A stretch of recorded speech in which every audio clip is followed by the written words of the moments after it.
Okay, so let's get started. I will show you in this Maya DVD how I will animate a scene from the beginning until the end. Maybe a briefing from the director who says, okay, my friend, this should happen. There's a guy, he's very confident and he's a ball, and he will throw it into one direction, and then we'll look into the camera. And so what I have to do first, I have to think about, okay, well, how will I do that? How will be the acting? And secondly, how will be the movement of the body, the weight and the anatomy. So first of all, what I did, I recorded myself doing that, throwing a ball, playing out very confident. And that's what I will show you now. This is what I acted out. As you can see, everything is in that animation, is from the beginning. I show the audience that I have the ball. You see at the beginning, I throw it up 2 times. Then I look to the left. I show the audience in which direction I will throw the ball. Then I will go into an anticipation. I need this because of 2 reasons. One reason is in order to show the audience what will happen next. And on the other side, it's also physical, so I have to go into that pose in order to be able to throw a ball. I do that, and after that, I throw the ball into the direction where it should go. I go into the anticipation. I show the audience, look, I will throw the ball now. And then I threw the ball, so I show the audience what just happened. Very often the action is so fast that you need to show the anticipation and the follow-through. After that, I go back into a very confident and cool pose, and then turn around and take a look at the audience. Okay, this is what I acted out, but when I did it, I can't move like a character. I can't move so fast. So what I did, I imported that movie into Premiere and edited. Like I speed up some parts and slow down some parts, so I can play around with the timing already in my live action material. But before I do that, I show why it is so important to do some live action material. The main reason is if you act it out yourself, you see a lot of, or you produce a lot of animation, subtle animation, like take a look at the head now. When he stops, goes the movement, when it goes up and down at the end of the movement. So much in it that you wouldn't probably animate into your character if you only thought about it and haven't acted it out. Now it takes a look at the ball. The foot makes a step forward while the other foot makes a step backwards. So I think it's a great way to get his timing and his acting. And you get it very fast and very simple. Just take a camera and shoot yourself and record it or import it into the computer. The best thing you can do is maybe convert it into a QuickTime. Then you can go through the animation step by step. But now, as you can see,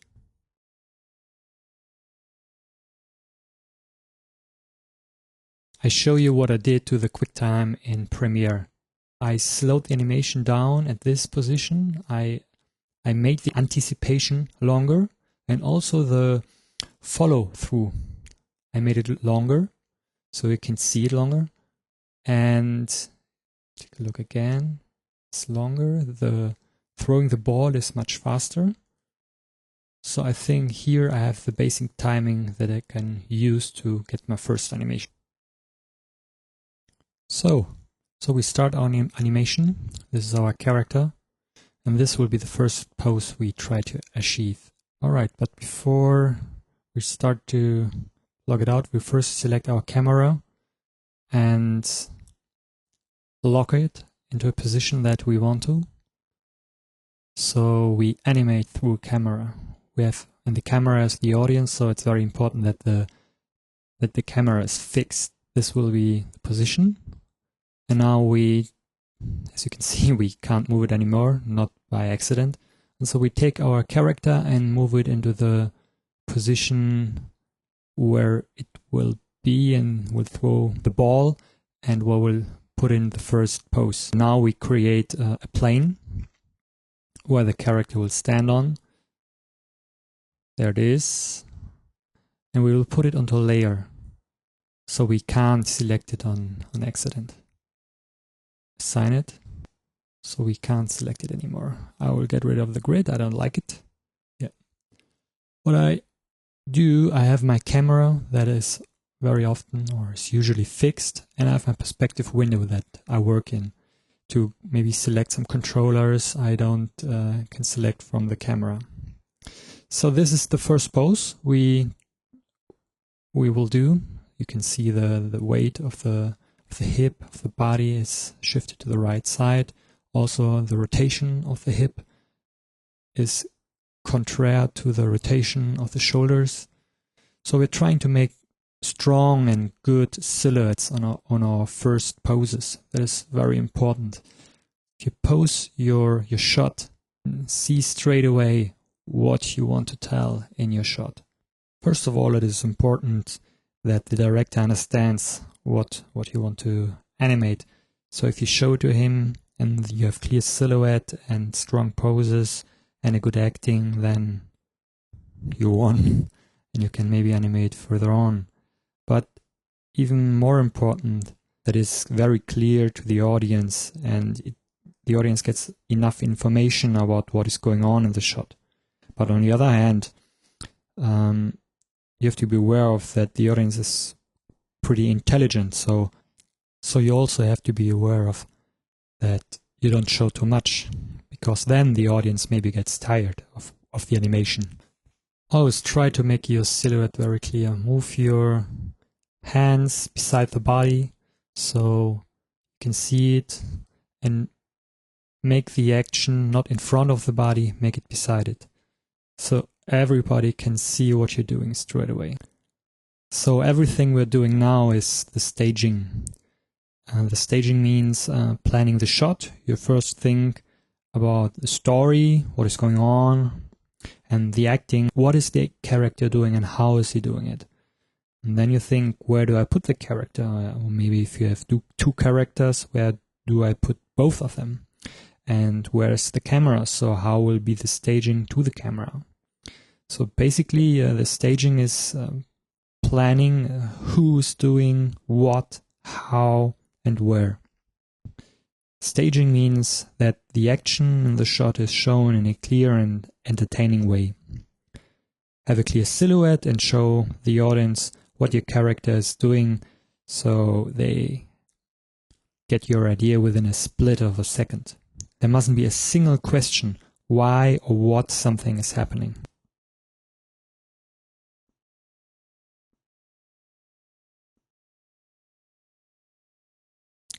We're trying to get this first pose. So let's get started, and first we take the foot and try to put it into the right position. In order to do that, we zero out the values, as you can see here. All right, turn it around and do the same with the other foot.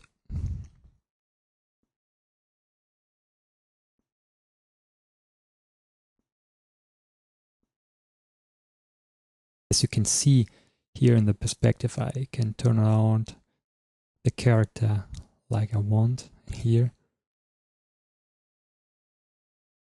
Those sticks are good for the hip, so I can see how the hip is positioned. For this posing, it is quite helpful. But later when I do the breakdown and in-betweens, I will get rid of the sticks. And as you can see, I just take the controllers and rotate them. I don't care about gimbal lock or axis. I just do it. See? So my way is to animate with the camera or through the perspective.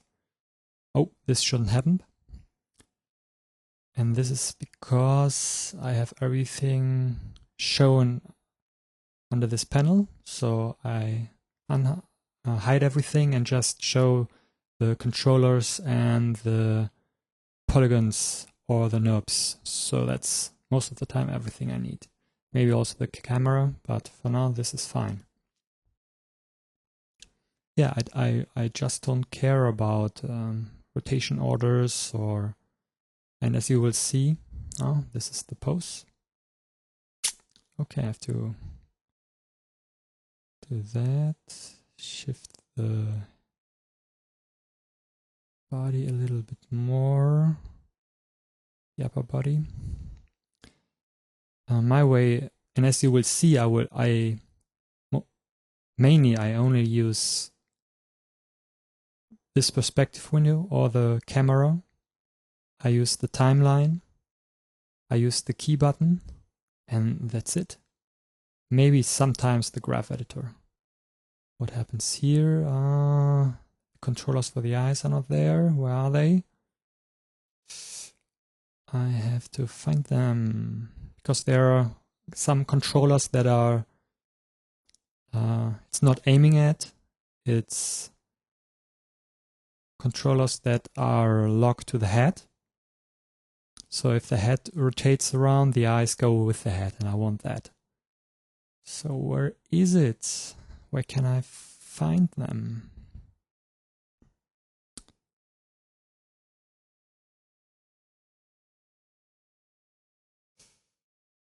I unhide everything. There it is. So I select the eye controllers and go into the graph editor and see where they are.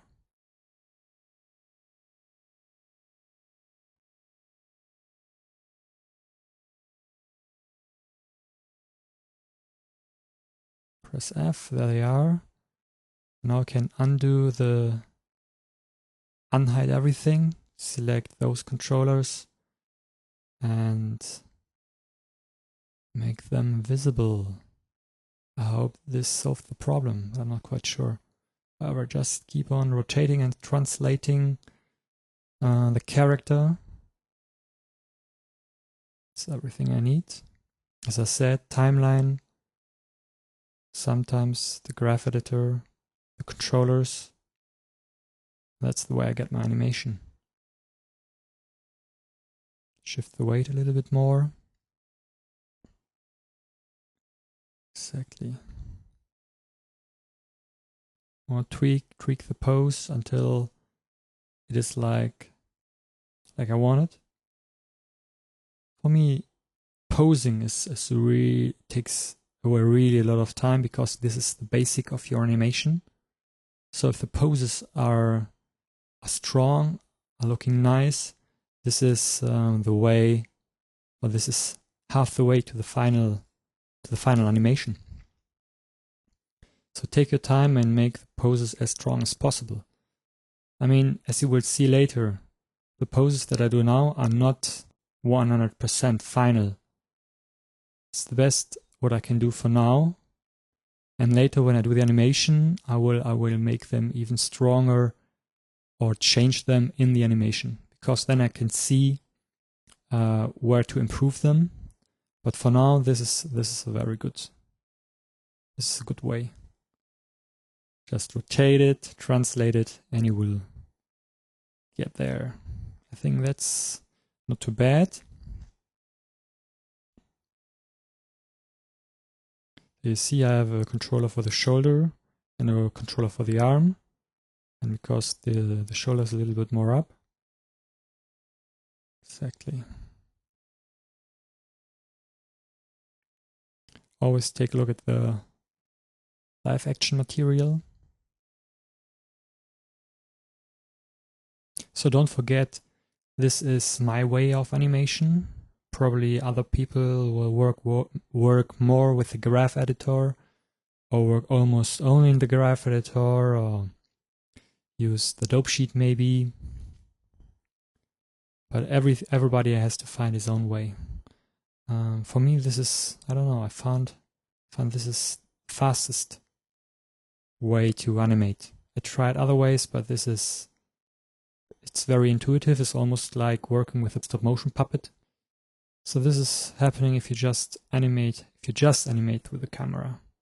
As you saw, the body was way too much lean to the back, so if you go into the perspective, you can eliminate mistakes like that.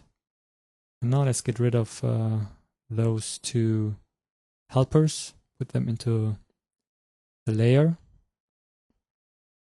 and key. Select all controllers and key them.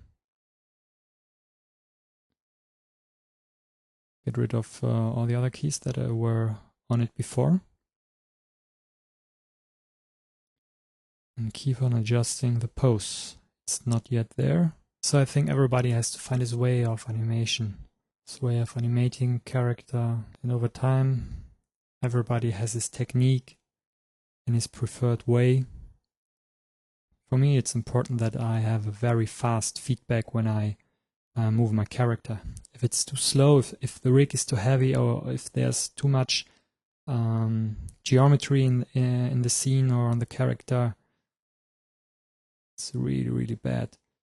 Because I can't animate as fast as I want. If I have to wait for the computer, that's not a good sign. That's really, really bad. Let's give the ball another color. Let's make it red. Select it, assign it.